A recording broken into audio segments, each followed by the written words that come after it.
How can something hurt when the thing that hurts isn't even there? Imagine losing an arm. The surgery is over. The wound begins to heal. You look down and clearly see that your hand is gone, and then your missing fingers begin to burn. Your absent hand feels crushed. A fist that physically no longer exists seems painfully clenched. The pain is real, but the body part experiencing it is gone. This is phantom limb pain, and it reveals something deeply strange about the human body. Pain does not simply exist where you feel it. For most of us, pain seems straightforward. Touch something hot, damage the skin. Nerves send a warning to the brain. The brain tells you, that hurts. But this simple picture is incomplete. Your nervous system contains specialized sensory neurons called nociceptors that respond to potentially damaging events such as extreme heat, intense pressure, or chemical signals associated with injury. Your nervous system contains specialized sensory neurons called nociceptors that respond to potentially damaging events such as extreme heat, intense pressure, or chemical signals associated with injury. They send information toward the spinal cord and brain, but those signals are not pain itself. Pain is the conscious experience produced when the nervous system interprets information about threat, damage, context, memory, and other factors. That distinction changes everything, because tissue damage and pain often occur together, but they are not identical. And phantom limb pain makes that impossible to ignore. After an amputation, many people continue to experience sensations in the missing limb. Touch, pressure, movement, itching, temperature. Sometimes even the feeling that the missing hand or foot is positioned in a particular way. These are known as phantom limb sensations. For some people, the phantom is painless. For others, it hurts, sometimes severely. Wait, what? The body part can disappear while the experience of that body part remains. How? Because your brain does not discover your body from scratch every morning. It maintains complex representations of it. Networks involving the somatosensory and motor systems help represent where different body parts are, how they move, and what sensations are associated with them. Close your eyes right now. You still know where your hands are. You don't need to see them. Your nervous system continuously combines touch, vision, movement, signals from muscles and joints, and prior expectations to maintain a model of your body. Amputation changes the body instantly, but the nervous system does not necessarily erase its representations just as quickly. Signals from damaged peripheral nerves may change. The spinal cord can change. Activity and organization within the brain can change. Researchers have investigated multiple mechanisms that may contribute to phantom pain, including altered peripheral nerve activity and changes within central nervous system networks. There is no single simple explanation that accounts for every person's experience, and that is another WTF moment.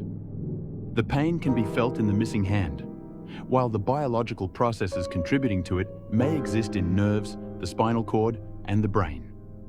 The location of an experience is not necessarily the location of its cause. This reveals something important about all pain. Pain is not a damage meter. If it were, twice as much tissue damage would always produce twice as much pain. But human biology doesn't work that way. Context matters. Attention matters. Past experience can matter. The state of the nervous system matters. In dangerous situations, people sometimes initially notice surprisingly little pain despite significant injury.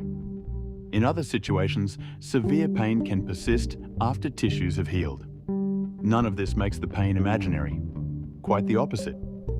It demonstrates that pain is an active biological experience created by a nervous system trying to protect a living organism. And protection is what makes pain so useful. Imagine having no ability to feel it. You could place your hand on a hot surface and leave it there. Continue walking on an injured foot. Ignore infections or internal problems that would normally force you to react. Rare conditions involving an inability to experience pain can be extremely dangerous. Pain evolved as part of a protective system. It demands attention. It changes behavior. It teaches avoidance. But protective systems can sometimes become maladaptive. Like a smoke alarm, sensitivity can be life-saving when there is a fire. But a smoke alarm can also continue sounding when the immediate danger is no longer present. Chronic pain can involve complex interactions among tissues, peripheral nerves, spinal processing, brain networks, immune processes, and psychological and social factors. Different pain conditions can involve very different mechanisms. Saying pain is influenced by the brain does not mean it's all in your head. Every pain you've ever experienced involved your brain. So did every color you've seen, every sound you've heard, every emotion you've felt. That does not make any of them unreal. Your brain is not a place where imaginary experiences happen. It is part of the biological machinery that makes experience possible. And perhaps phantom limbs reveal something even deeper. Your sense of having a body feels immediate. You look down and think, this is me. But your conscious experience of that body is continuously constructed from information. Your brain combines signals and predictions into a remarkably stable sense of ownership.